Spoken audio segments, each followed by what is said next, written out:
여러분, 지금 밥을 드시고 계십니까? 혹시 그 밥알이 정말 쌀이라고 확신하십니까? 오늘 들려드릴 이야기는 인간의 끝없는 탐욕이 불러온 가장 비릿하고도 끔찍한 식사에 관한 이야기입니다. 사람의 살에서 쌀이 쏟아지고 돌멩이를 씹어 삼키며 웃었던 승려들. 그 지옥 같은 산소 감자에서 과연 무슨 일이 있었던 걸까요? 불을 끄고 이어폰을 끼세요.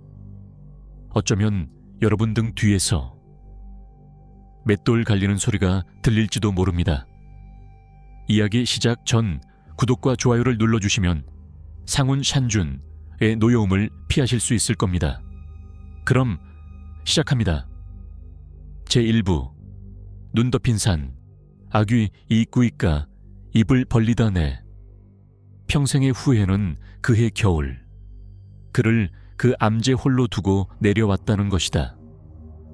차라리 그때 억지로라도 그 멱살을 잡아 끌고 산을 내려왔더라면, 아니면 내가 그 곁에 남아 함께 굶어 죽는 편을 택했더라면 훗날 벌어진 그 끔찍하고도 기이한 지옥도 디유덕는 펼쳐지지 않았을지 모른다. 내 본명은 해광. 나는 속세의 인연을 끊고 불도의 귀한 승려였다. 그리고 나의 도반, 다어반 이자, 누구보다 불심이 깊었던 벗, 무연 스님. 이 이야기는 그와 나, 그리고 탐욕에 눈이 멀어 짐승보다 못한 존재가 되어버린 자들에 대한 참회록이다. 수십 년 만에 찾아온 대기근이었다. 산 아래 마을 사람들은 흙을 파먹고 나무 껍질을 벗겨 먹다 못해 굶어 죽은 자식의 살점을 뜯는다는 흉흉한 소문마저 돌던 시절이었다. 깊은 산속, 인적 드문 곳에 자리한 우리 암자라고 사정이 다를 리 없었다.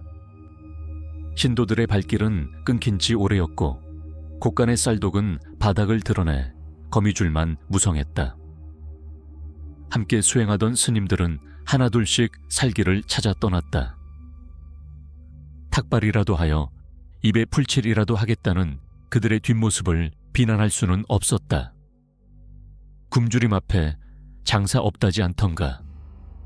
나 역시 백가죽이 등 가죽에 들러붙는 고통을 참다 못해 무연에게 산을 내려가자고 청했다. 무연, 이러다간 깨달음을 얻기도 전에 굶어 죽네. 일단 살고 봐야 하지 않겠나. 하지만 무연의 눈빛은 흔들림이 없었다. 휑한 볼과 앙상한 손목을 하고서도 그의 눈동자만큼은 형형하게 빛나고 있었다. 해광, 나는 이곳에서 끝을 보겠네. 깨달음을 얻지 못한다면 이 육신이 썩어 문드러진다 한들 산을 내려가지 않을 것이야. 그의 고집을 꺾을 수 없음을 알기에 나는 죄책감을 안고 홀로 산을 내려왔다. 등 뒤로 몰아치는 눈보라 속에 점점 작아지던 암자의 모습이 마치 거대한 무덤처럼 보였던 것은 나의 불길한 예감 때문이었을까. 겨울은 혹독했다. 산 아래 마을에서도 얼어 죽는 자가 속출하는데 그 깊은 산중 암자는 오죽했을까. 나는 매일 밤 무연히 얼어 죽거나 굶어 죽는 악몽에 시달렸다. 마침내 기나긴 겨울이 가고 눈이 녹아 길이 열리자마자 나는 식량을 짊어지고 헐레벌떡 암자로 향했다. 문짝을 열고 들어갔을 때 나는 내 눈을 의심해야만 했다. 바싹 마른 시체가 되어 있을 것이라 생각했던 무연이 윤기 흐르는 얼굴로 가부좌를 틀고 불경을 외고 있었기 때문이었다. 자네, 살아있었군. 도대체 이 깊은 산중에서 무엇을 먹고 버틴 것인가? 내 물음에 무연은 묘한 미소를 지으며 나를 암자 뒤편 깊숙한 숲속으로 이끌었다. 그곳에는 깎아지른 절벽 아래 사람 하나 겨우 들어갈 만한 작은 석굴이 있었다. 굴 안에는 기이한 기운이 감돌았다. 금불상 3개와 석불상 3개. 그리고 바닥에는 마치 누군가 인위적으로 깎아 만든 듯한 넙대대한 돌, 맷돌이 놓여 있었다. 호랑이 일세, 그 짐승이 나를 이곳으로 이끌었네. 무연의 말은 믿기 힘들었다. 굶어 죽기 직전 거대한 범이 나타나 그를 이곳으로 데려왔고 맷돌 가운데 뚫린 작은 구멍, 그 어둠 속에서 하얀 쌀이 쏟아져 내렸다는 것이다. 이것 보게. 무연이 맷돌 앞으로 다가가자 믿을 수 없는 일이 벌어졌다. 천장 바위 틈 어딘가에서 쪼르륵 소리와 함께 윤기가 자르르 흐르는 쌀알들이 맷돌 구멍 안으로 떨어져 내리기 시작했다. 정확히 한 사람이 배불리 먹을 수 있는 양이었다. 쌀이 다 차오르자 거짓말처럼 쌀 줄기는 멈췄다. 미혈구, 미슈에쿠 란에 쌀이 나오는 구멍이지. 부처님께서 내 정성에 감복하여 내리신 선물일세. 그 쌀로 지은 밥은 달고 기름졌다. 기근에 시달리던 세상과는 단절된 오직 이곳만이 허락된 풍요였다. 나는 기뻐하며 무연과 함께 그곳에 머물렀다. 신기하게도 내가 합류하자 미열구에서는 정확히 2사람이 먹을 만큼의 쌀이 나왔다. 사람이 늘어나면 그 수만큼 쌀이 더 나오는 것이었다. 욕심 부리지 않고 딱 필요한 만큼만 주는구나. 참으로 신통방통한 구멍이 아닌가. 우리는 그렇게 생각했다. 하지만 그것이 축복이 아닌 인간의 밑바닥에 잠재된 탐욕을 시험하는 저주라는 것을 그때는 알지 못했다. 평화는 오래가지 못했다. 소문은 발이 달린 듯 퍼져나갔고 갈 곳 없는 떠돌이 행자승들이 하나둘 암자로 모여들기 시작했다. 처음엔 서너 명이었던 것이 가을이 되자 10명이 넘는 승려들이 암자를 가득 채웠다. 미혈구는 그들이 올 때마다 정확히 그 머릿수만큼의 쌀을 토해냈다. 암자는 겉보기에 활기를 되찾은 듯했다. 배를 골치 않게 된 승려들은 웃음꽃을 피웠고 무연스님을 생불성포이라 칭송했다. 하지만 나는 그들의 눈빛이 점차 변해가는 것을 느꼈다. 처음 쌀을 보았을 때의 감사함은 사라지고 당연하다는 듯한 나태함과 더 많은 것을 바라는 끈적한 욕망이 그들의 눈동자에 서리기 시작했다. 특히 늦게 합류한 덩치 큰 행자승과 눈매가 찢어진 사내, 그 2명은 유독 미혈구를 바라보는 눈빛이 불순했다. 그들은 밤마다 쑥덕거렸고 맷돌 구멍 안을 탐욕스럽게 들여다보곤 했다. 저 구멍을 좀 더 넓히면 쌀이 더 쏟아지지 않겠소? 이 산속에 처박혀 쌀밥만 먹다 죽을 순 없지. 저 쌀을 모아 장에 내다 팔면 큰 돈이 될 텐데. 무연은 그들을 엄히 꾸짖었다. 이 쌀은 우리의 생명을 부지하라고 내린 것이지 탐욕을 채우라고 주신 것이 아니다. 헛된 마음을 품으면 반드시 화를 입을 것이다. 하지만 이미 욕망에 불이 붙은 자들에게 그 말이 들릴 리 만무했다. 그러던 어느 날 다시 겨울이 찾아왔다. 몇 년 전보다 더 거센 폭설이 내려 암자는 또다시 고립되었다. 10여 명의 승려들이 좁은 암제에 갇혔다. 창밖은 온통 하얀 지옥이었지만 사람들은 걱정하지 않았다. 미혈구가 있었으니까. 하지만 그날 아침이었다. 여느 때처럼 쌀을 가지러 석굴로 향했던 행자승 하나가 사색이 되어 뛰어들어왔다. 스님, 큰일 났습니다. 쌀이 줄었습니다. 그 말은 파국의 서막이었다. 나는 직감했다. 이 좁은 암자 안에서 굶주림보다 더 무서운 것이 깨어나고 있음을. 제2부 굶주림은 짐승을 깨운다. 미혈구 에미슈에코운가 뱉어내는 쌀이 줄어들기 시작한 날부터 암자는 더 이상 수행의 도량이 아니었다. 그곳은 소리 없는 아비규환, 비저환의 지옥으로 변해갔다. 처음엔 그저 미혈구의 기운이 쇠한 것이라 여겼다. 10명이 배불리 먹던 양이 8명분으로, 닷새가 지나자 6명분으로 줄어들었다. 10명의 장정들이 6그릇에 밥을 나누어 먹어야 했다. 밥은 묽은 죽이 되었고 죽은 이내 쌀뜨물처럼 변해버렸다. 젠장, 도대체 왜 이러는 거야? 덩치 큰 행자승, 칠성이라 불리는 자가 빈 밥그릇을 바닥에 내동댕이 쳤다. 쨍그랑 깨지는 소리가 적막한 공기를 갈랐다. 예전 같았으면 무연의 호통이 떨어졌겠지만 지금 무연은 그저 눈을 감고 염주만 굴릴 뿐이었다. 사람이 굶주리면 본성이 드러난다고 했던가. 배고픔은 이성보다 먼저 의심을 키워냈다.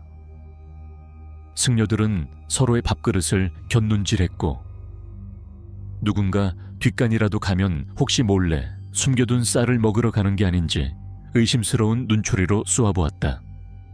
무엇보다 섬뜩했던 것은 그들의 시선이 점점 무연에게로 향한다는 점이었다. 이상하지 않소. 주지 스님은 며칠째 미음만 드시는데도 안색이 저리 좋으니 말이오. 눈매가 찢어진 산에 덕구가 나직이 속삭였다. 사실 무연의 안색은 창백하기 그지없었으나 굶주림에 눈이 먼 그들에게는 보이지 않는 모양이었다. 혹시 우리 몰래 쌀을 빼돌리는 거 아니오? 미혈구를 처음 발견한 게 저 양반이니 쌀이 나오는 시간이나 방법을 조작할 수 있을지도 모르지. 말도 안 되는 억측이었다. 나는 벌떡 일어나 소리쳤다. 이보시오들, 무연 스님이 어떤 분인지 모르고 하는 소리요.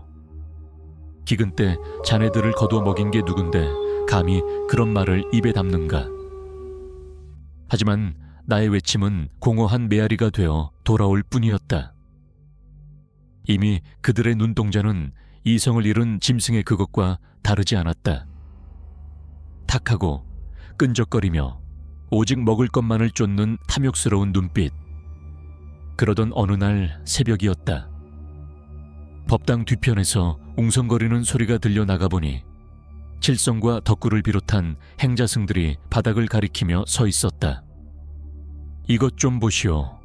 내 이럴 줄 알았지. 칠성이 가리킨 곳에는 하얀 쌀알 몇 톨이 흙바닥에 떨어져 있었다. 밤새 내린 눈 위로 선명하게 찍힌 발자국은 법당 안으로 이어져 있었다. 누가 봐도 누군가 몰래 쌀을 훔쳐 법당으로 들어간 흔적이었다. 주지놈이 범인이었어. 우리가 굶어 죽어가는 동안 혼자 배를 채우고 있었단 말이다. 그것은 명백한 모함이었다. 무연은 어젯밤 내내 나와 함께 수행을 하고 있었다. 쌀을 훔칠 시간 따위는 없었다. 저 쌀알들은 칠성이나 덕구가 일부러 흘려놓은 것이 분명했다.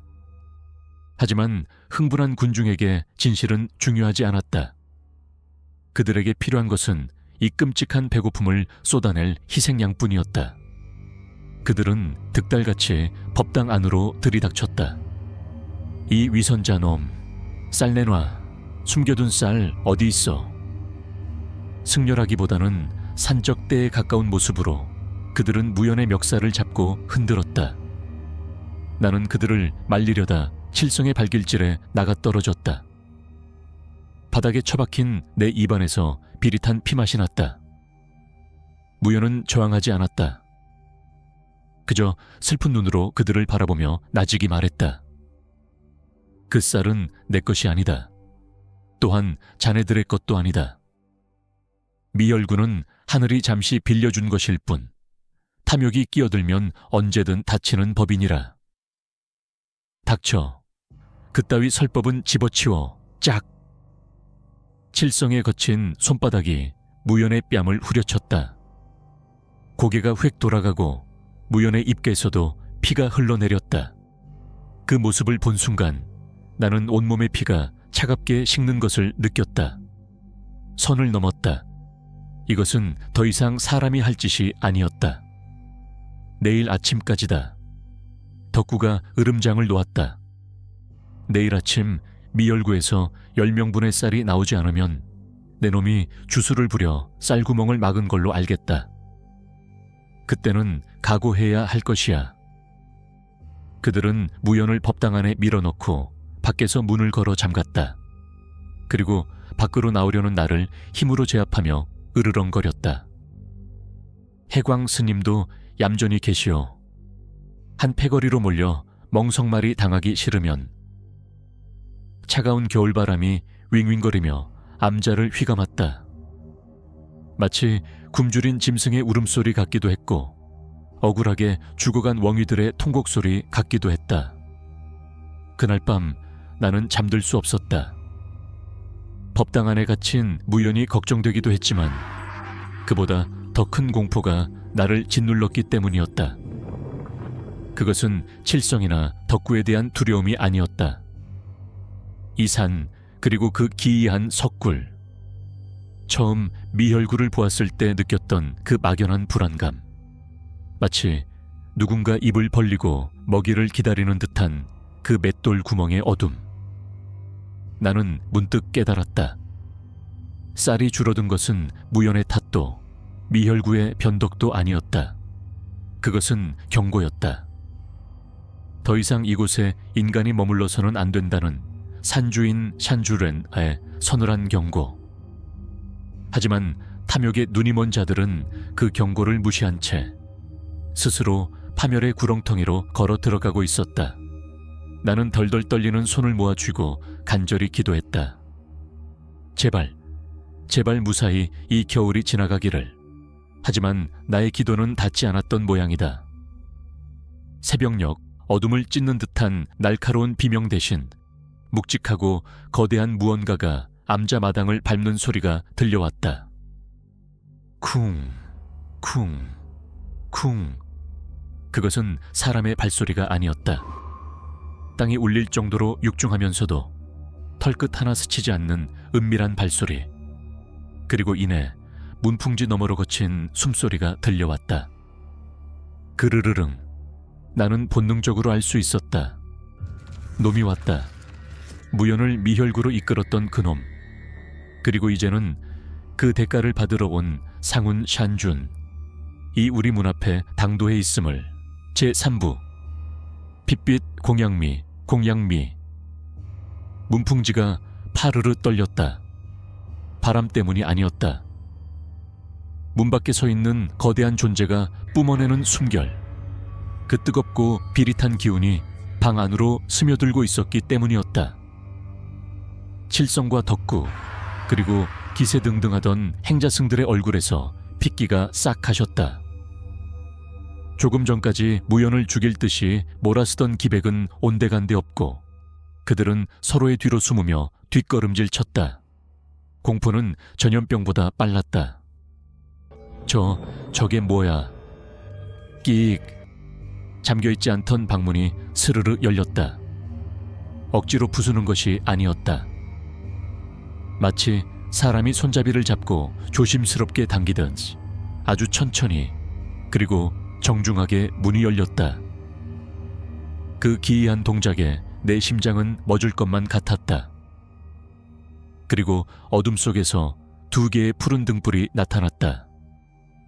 범의 눈이었다. 집채만 하다는 표현은 과장이 아니었다. 문틀이 꽉 찰 정도로 거대한 머리통이 방 안으로 쑥 들어왔다. 누런 털 위로 검은 줄무늬가 뱀처럼 꿈틀거리는 듯했다. 놈이 입을 벌리자 시큼한 피냄새와 함께 하얀 입김이 뿜어져 나왔다. 히익. 누군가 단말마 같은 비명을 삼켰다. 우리는 모두 바짝 엎드려 숨조차 크게 쉬지 못했다. 상훈 샨준이었다. 이 산의 주인, 인간의 생사여탈권을 쥔 영물 링우, 이 우리 앞에 강림한 것이다. 그런데 이상했다. 놈은 우리에게 달려들지 않았다.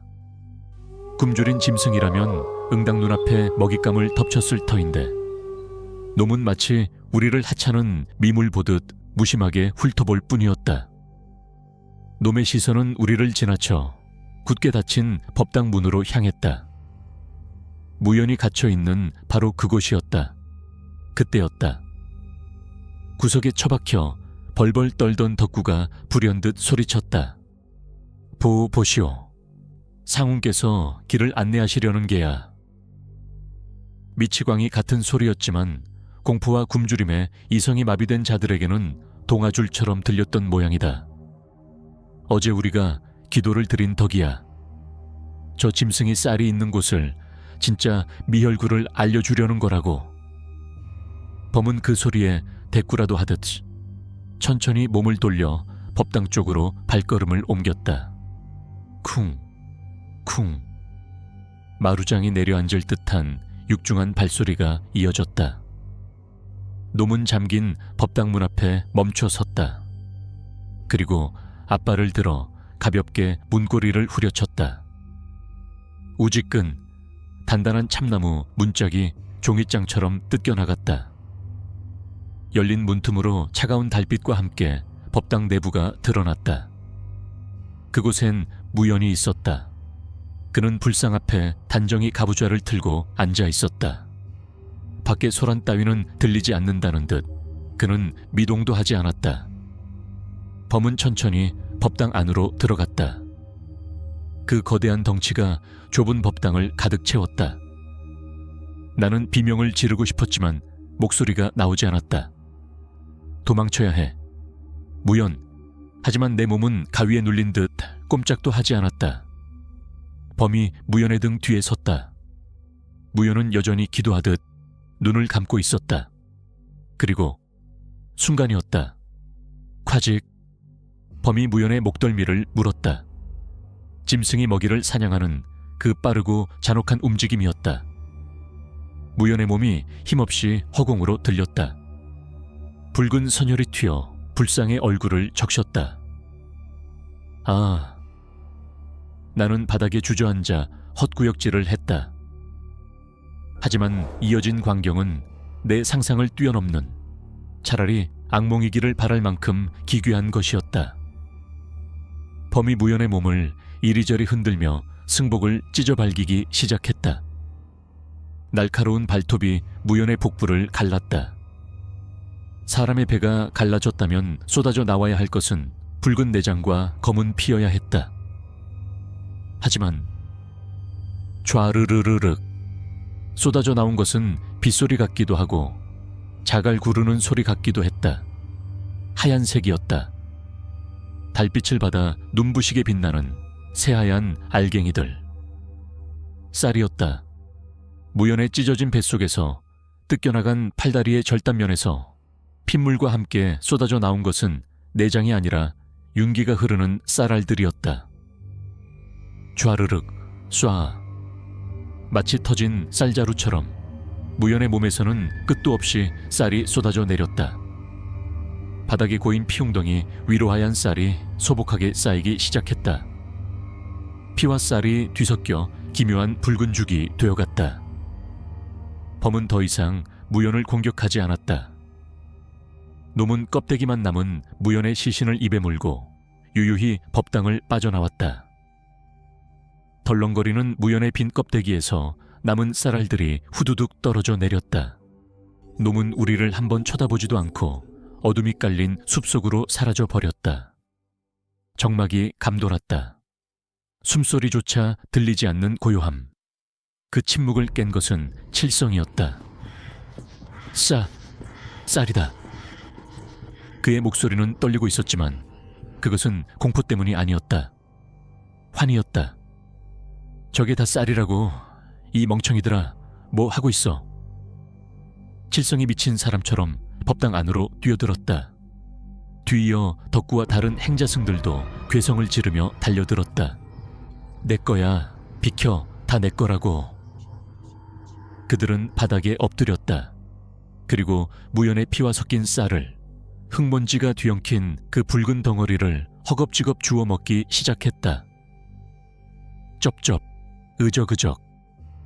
사람이 씹히는 소리인지 쌀이 씹히는 소리인지 분간할 수 없었다.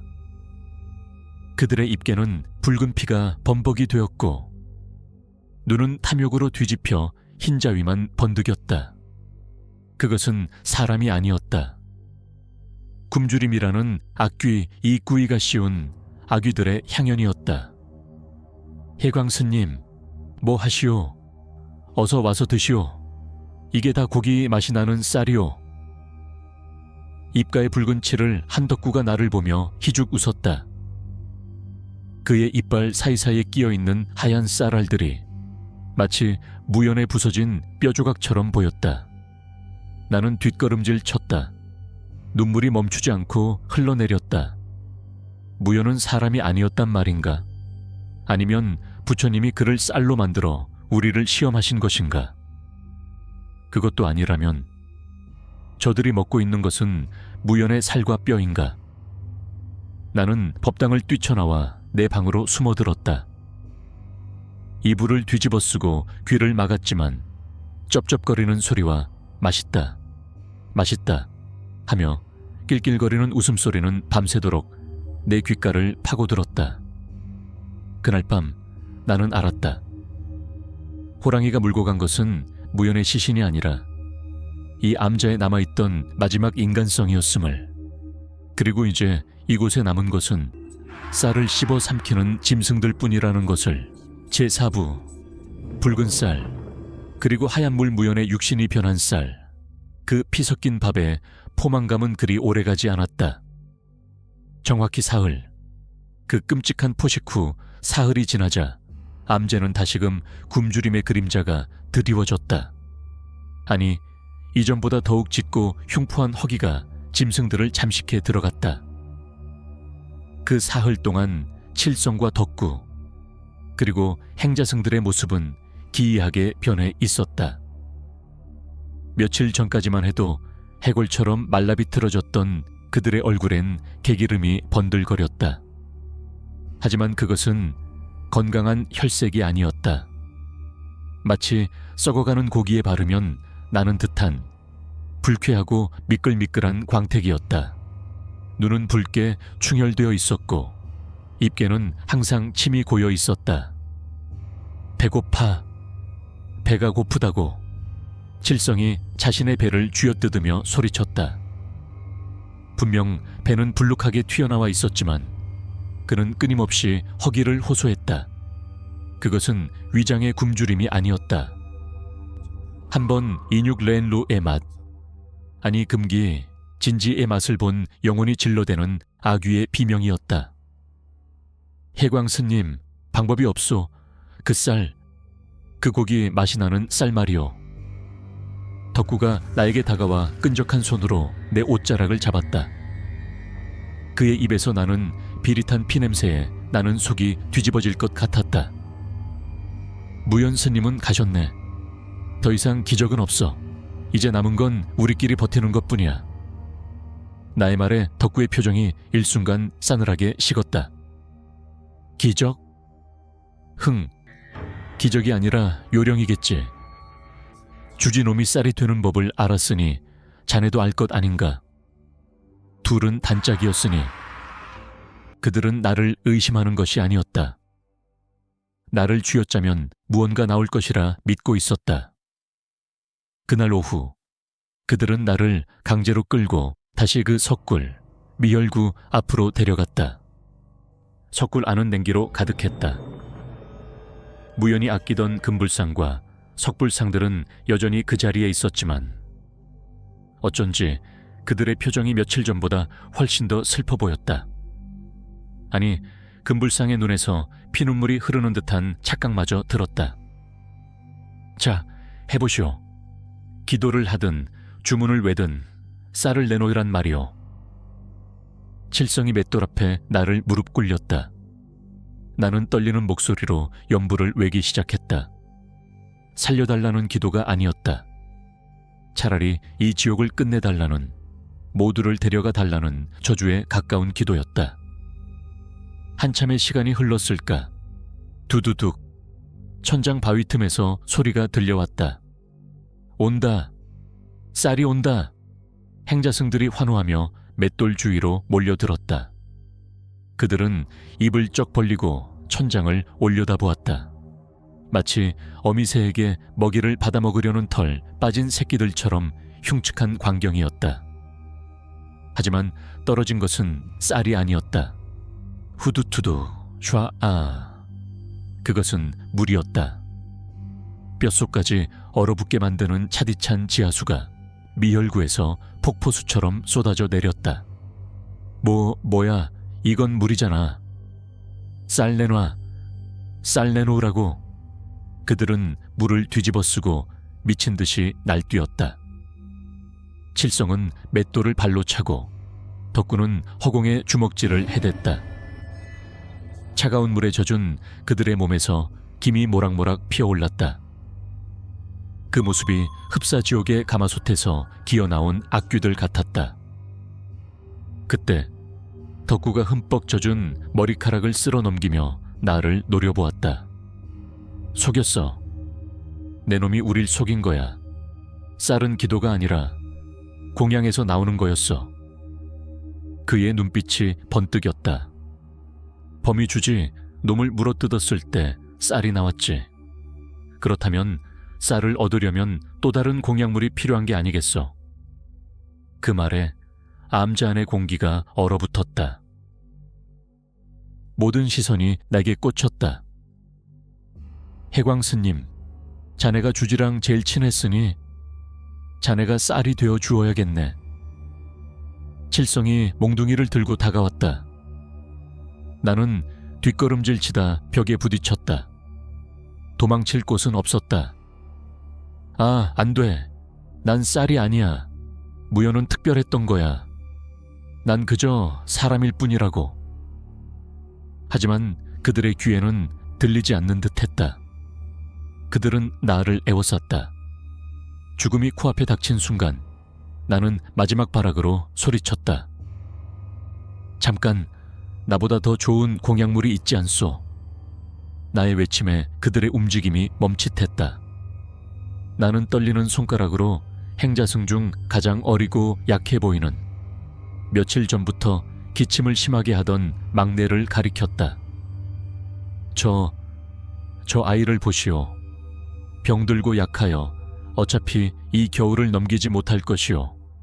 상훈께서도 병든 자를 먼저 거두어 가시지 않겠소. 비겁했다. 추악했다. 살기 위해 동료를 팔아넘기는 내 자신이 무연을 뜯어먹은 저들과 다를 바 없다는 것을 알았다. 하지만 공포는 양심보다 강했다. 칠성과 덕구의 시선이 막내에게로 옮겨갔다. 막내는 공포에 질려 바닥에 주저앉아 덜덜 떨고 있었다. 일리가 있군. 칠성이 방향을 틀었다. 막내의 비명소리가 석구를 울렸다. 살려주세요. 스님, 형님, 살려주세요. 하지만 자비는 없었다. 칠성의 몽둥이가 막내의 머리통을 내려쳤다. 퍽 하는 둔탁한 소리와 함께 막내가 쓰러졌다. 붉은 선혈이 맷돌 위로 튀었다. 그들은 기대에 찬 눈으로 막내의 배를 갈랐다. 무연때처럼 하얀 쌀이 쏟아져 나오기를 기대하며 서걱 찌익 피비린내가 진동했다. 하지만 쏟아져 나온 것은 쌀이 아니었다. 김이 피어오르는 붉은 내장, 그리고 검붉은 핏뿐이었다. 아니야. 왜 쌀이 안 나와? 왜? 덕구가 막내의 창자를 집어들고 울부짖었다. 실망과 분노가 뒤섞인 괴성이었다. 그런데 그때 칠성이 이상한 행동을 하기 시작했다. 그는 피범벅이 된 손으로 막내의 살점을 뜯어 입에 넣었다. 우적. 선배님, 그건 쌀이 아니지 않습니까? 다른 행자승이 겁에 질려 물었다. 그러자 칠성이 입가에 피를 흘리며 멍한 눈으로 대답했다. 무슨 소리야? 이거 봐.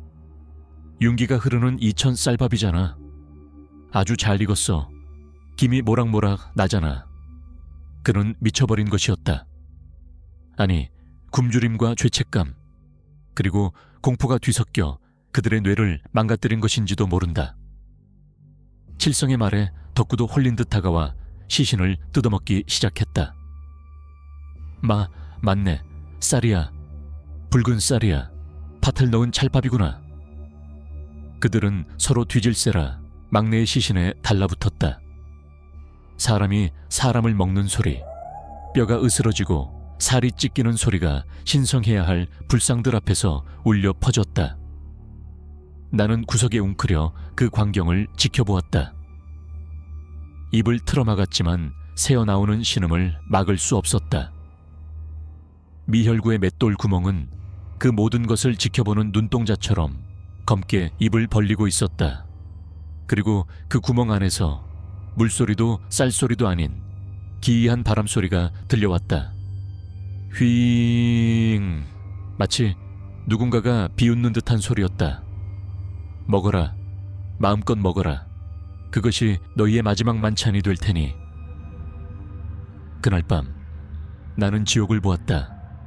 그리고 나는 깨달았다. 상훈이 무연을 데려간 것은 그를 죽인 것이 아니라 이 더러운 세상에서 그를 구원한 것이었음을. 진짜 지옥은 짐승이 되어버린 인간들과 함께 이 눈 덮인 산속에 갇힌 바로 이곳이었음을. 제5부 닫힌 구멍, 남겨진 업보, 예파오. 그 지옥 같은 겨울이 끝날 때까지 나는 사람이 짐승보다, 아니 악귀보다 더 추해질 수 있다는 사실을 뼈저리게 목격해야 했다. 막내를 시작으로 암자는 서로가 서로를 탐하는 도살장으로 변해버렸다. 붉은 쌀, 그들이 굳게 믿었던 그 환각에 먹이는 뱃속에 들어가자마자 더욱 끔찍한 허기를 불러왔다. 먹어도 채워지지 않는 악귀 이구이의 주림. 그것은 형벌이었다. 더 줘. 쌀을 내놔. 다음 희생양은 가장 약한 자였다. 그 다음은 부상당한 자. 칠성과 덕구는 이성을 잃고 동료들에게 달려들었다. 비명과 저작 운동소리, 그리고 미친 듯한 웃음소리가 밤낮으로 석구를 울렸다. 나는 금불상 뒤 좁은 틈새에 몸을 구겨넣고 입을 틀어막은 채 그 참상을 지켜보아야 했다. 내 귀는 그들의 끔찍한 쩝쩝 소리에 멀어버릴 것만 같았고 내 코는 진동하는 피비린내에 마비되어 버렸다. 어느덧 암제는 칠성, 단 한 명만이 남게 되었다. 그의 배는 만삭의 임산부처럼 기괴하게 부풀어 올라 있었으나 팔다리는 나뭇가지처럼 말라 비틀어져 있었다. 그 꼴은 마치 걸어다니는 거미 귀신과도 같았다. 해광 스님, 어디 있어? 우리 친구잖아. 쌀 좀 줘. 피칠갑을 한 칠성이 몽둥이를 질질 끌며 석굴 안을 배회했다. 그의 눈은 이미 멀어버린 듯 허공을 더듬고 있었다. 나는 숨조차 쉴 수 없었다. 그가 내쉬는 숨결에서 썩은 내장이 냄새가 났다. 그때였다. 칠성이 갑자기 맷돌을 부여잡고 괴성을 질렀다. 끄악! 배가, 내 배가. 그의 부풀어 오른 배가 꿀렁거리기 시작했다. 마치 뱃속에 살아있는 무언가가 밖으로 튀어나오려 발버둥치는 듯했다. 칠성은 바닥을 구르며 고통스러워했다. 뜨거워, 뱃속이 불타는 것 같아. 물을 줘. 그는 기어가서 맷돌 구멍, 그 미혈구에 머리를 쳐박았다. 그리고 콸콸 쏟아지는 차가운 지하수를 미친 듯이 들이켰다. 물과 피, 그리고 토사물이 뒤섞여 그의 입가로 흘러내렸다. 하지만 물을 마실수록 그의 고통은 더해만 갔다. 꺼내줘. 돌이. 뱃속에 돌이 들어있어. 그것은 환각이 아니었다.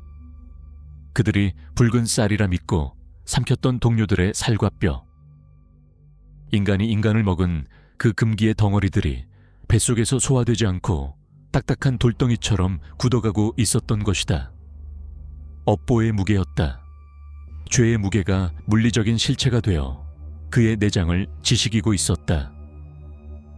무연 스님, 잘못했습니다. 살려주세요.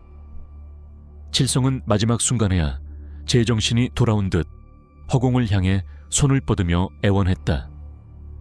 하지만 자비는 없었다. 우두득, 콰직, 기괴한 소리와 함께 칠성의 몸이 뒤로 꺾였다. 입에서 한 무더기에 붉은 돌들을 토해내며 그는 눈을 뜬 채 절명했다. 그가 토해낸 것은 쌀이 아니었다. 피에 젖은 자갈들이었다. 정막, 완전한 정막이 석굴을 채웠다. 나는 그제야 떨리는 다리를 이끌고 불상 뒤에서 기어나왔다. 바닥은 붉은 호수였다.